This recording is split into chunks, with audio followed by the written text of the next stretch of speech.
Pwede na ulit ma-access ng publiko ang Statement of Assets, Liabilities, and Net Worth o SALN ng ilang public officials basta pasok sa mga kondisyon na inilabas ng Office of the Ombudsman.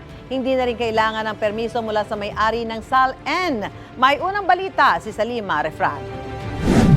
The Office of the Ombudsman announces the reopening of public access of the statements of assets, liabilities, and net worth of public officials.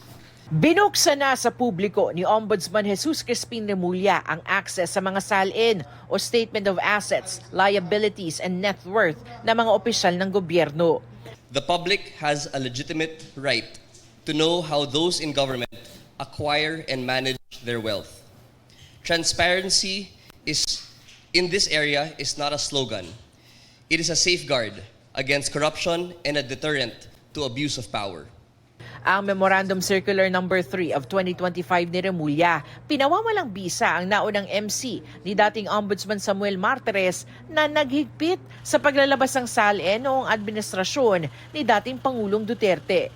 Tinakda rin nito na kinakailangan ang permiso ng may-ari ng SALN bago mailabas ito.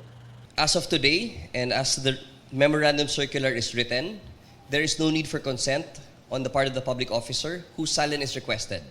Sa bagong memo, otomatikong granted o pagbibigyan ng request, maliban na lang kung wala naman sa ombudsman ang naturang SALN, kung gagamitin ito para sa commercial purposes o para mang-impluwensya o mangharas, kung may ebidensya ng extortion o banta sa kaligtasan at iba pang nilistang kondisyon.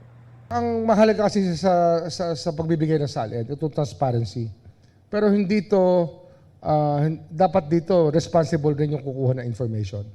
Hindi naman pwedeng inaabuso natin yung impormasyon na binibigay natin. Dapat may purpose talaga yan. It's a tool for accountability. Redacted o itatago ang permanenteng address ng kawani ng gobyerno, pati na ang detalye ng mga menor de edad nitong mga anak, pati mga pirma at mga government-issued ID number. Nakapublic naman ang mga real properties at assets ng may-ari ng SALN. Malaki raw ang maitutulong nito sa paglaban sa katiwalian. Lifestyle check po, dahil makikita po natin doon sa SALN kung gaano karami or kung ano yung net worth ng isang tao. Ngayon po, pag meron po tayong mga evidence or documents to show that the lifestyle of a person exceeds or is disproportionate to that which is written in his SALN, then it can be used in any investigation of any public officer for the violations under RA 3019. Ang hawak lang na SALN ng Ombudsman ay ang sa Pangulo, Pangalawang Pangulo, mga pinuno ng Constitutional Office at mga LGU.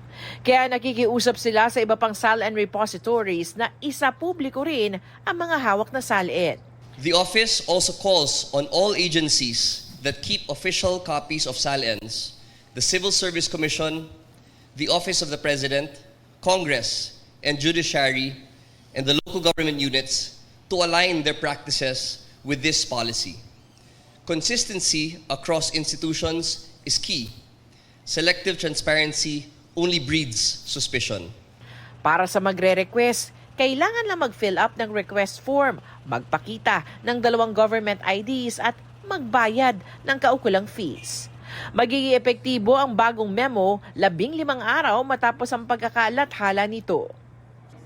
Ito ang unang balita sa Salima Refran para sa GMA Integrated News.